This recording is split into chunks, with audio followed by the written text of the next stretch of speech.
Oke, Assalamualaikum warahmatullahi wabarakatuh. Kenalkan nama saya Aryo Nugroho, NIM 2018 31065.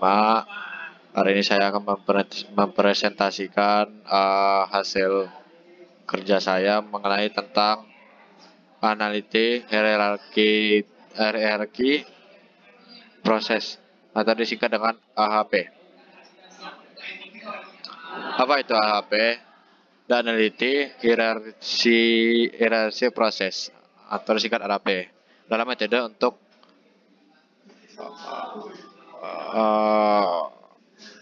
mengatur dan menganalisis keputusan yang kompleks menggunakan matematika dan psikologi. Ini dikembangkan oleh Thomas L.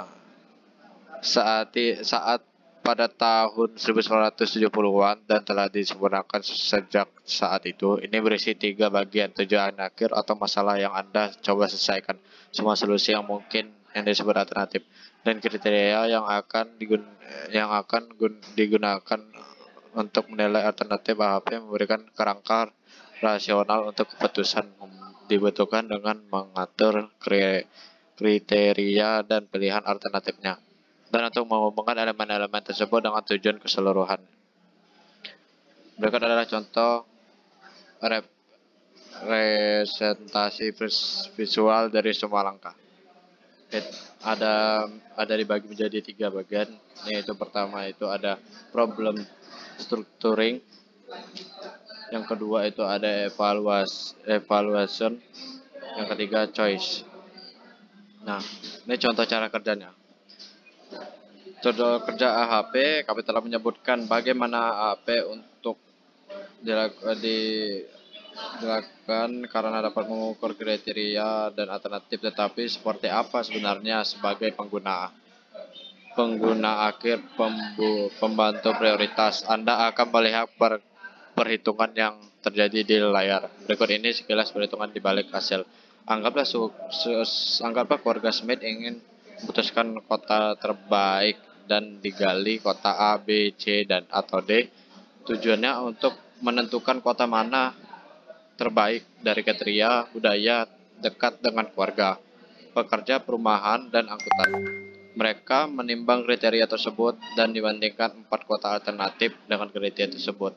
Tabel berikut mengilustrasikan data yang diturunkan berdasarkan inputannya.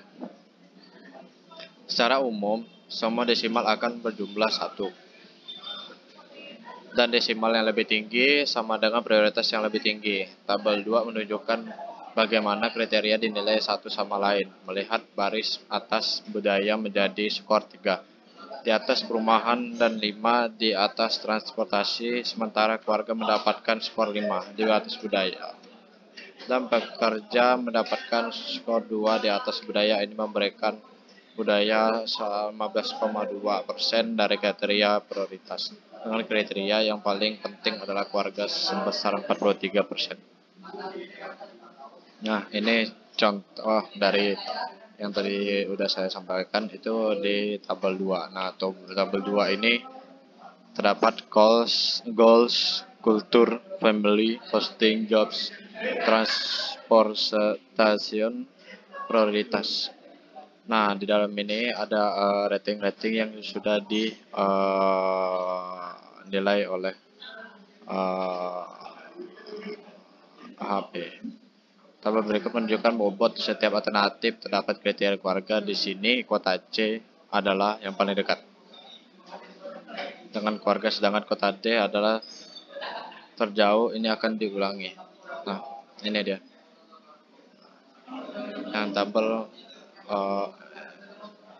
inkonsistensi 002. Terakhir, bobot kepentingan masing-masing kriteria kemudian dikalikan dengan skor masing-masing alternatif untuk mendapatkan skor tertimbang. Untuk bobot kota skor A.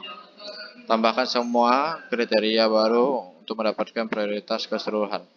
Nah, dari hasil yang di atas ini semua itu ditambahkan dengan hasilnya sebagai berikut. Keputusan terbaik Smith berdasarkan prioritas mereka adalah kota C dalam membantu prioritas. Hasil akhirnya akan terlihat seperti kota C dengan 38,5%, kota B 27,5%, kota A 22,9%, kota D 11,1%.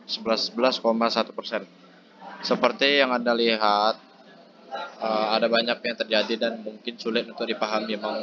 Itulah mengapa kami membuat pembantu prioritas. Anda bisa mendapatkan keuntungan dari keputusan yang tidak bias dalam hitungan menit tanpa kerja keras. Mungkin itu saja yang bisa saya sampaikan. Kurang lebih yang mohon maaf. Assalamualaikum warahmatullahi wabarakatuh.